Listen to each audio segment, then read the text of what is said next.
Using the basic blueprints I had received, I cobbled together a basic shelter.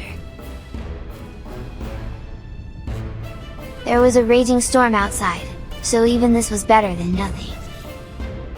The base computer had downloaded some additional data, and I was sent the blueprint for a construction research unit.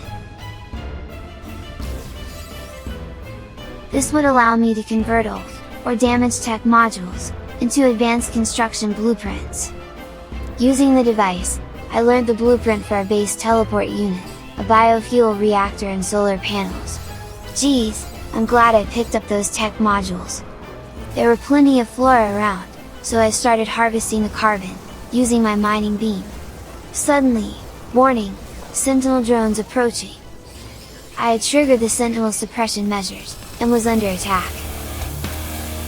The sentinels fired pulses of red lasers, but my exosuit shields were holding up. My multi-tool was only equipped with a mining beam, but with adrenaline and luck, I managed to destroy the 3 sentinels. I feared more would be on their way, so I quickly ran back to the safety of my shelter. More sentinels returned, so powering up my base teleporter, I made a hasty dash inputting the space station's access code.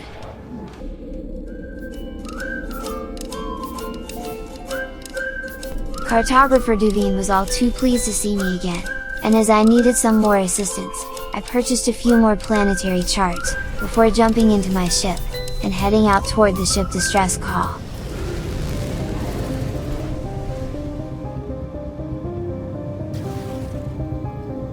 Pinpointing the location of the signal, I descended to the planet's surface.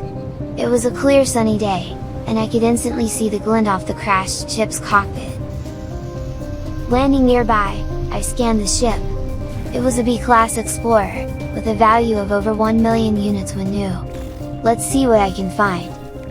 I deactivated the distress signal, and with no signs of life, set about repairing the ship.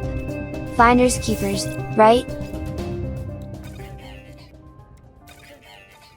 My scanner started beeping frantically, so thinking it was a fault, I gave it a quick smack, only to realize that it was an alert. It had picked up a very rare flora, G. meltsastosa. The plant seemed to be full of some kind of honey or nectar, and was surrounded by swarms of bee-type creatures. Returning to the crash site, I inspected the distress beacon closer, and located the black box. A hologram of a creature appeared, and although no sound, it seemed to point towards some recently installed ship tech.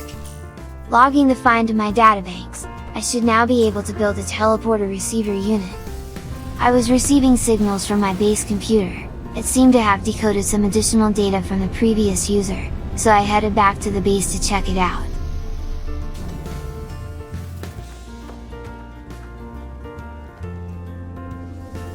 It had detected an unusual broadcast, that seemed to be coming from the space station. It was repeating that same number.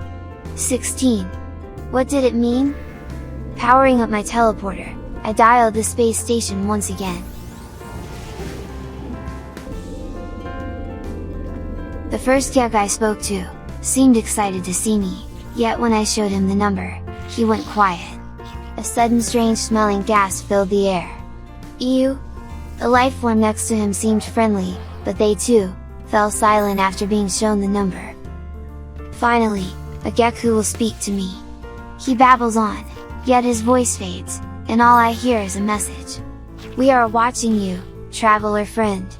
Find what we have left you. What was going on?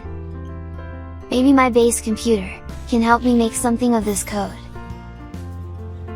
Returning to the teleporter, I dial my base address. My base is quiet, apart from the buzzing of the teleporter. I begin the decryption process. Within no time at all, the computer shows a message. The traveler finds their wings. Fly to us, and claim your place among the stars. My starnav instantly receives what seems to be a distress call. I must find the answers, so I jump in my ship and input the coords.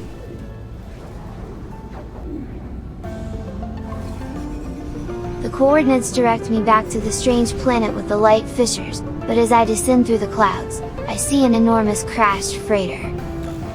There seems to be a landing beacon, so I carefully set the ship down. The log is damaged, and only partial records are available. The terminal starts spitting out a strange sequence of numbers, followed by a short message. The anomaly comes for the stars. Take flight.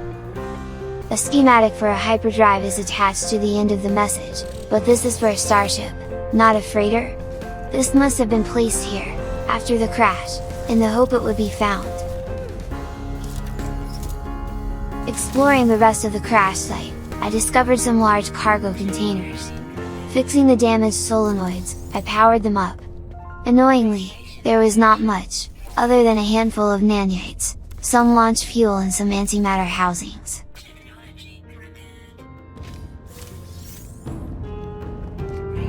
Slightly confused, I headed back to my ship. The message said to take flight. I'm guessing I need to install the hyperdrive.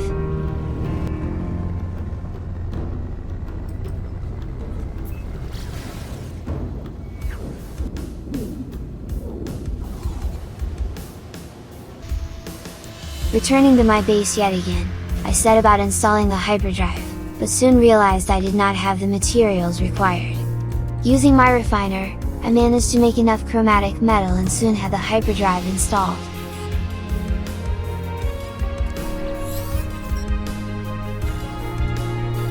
Bugger!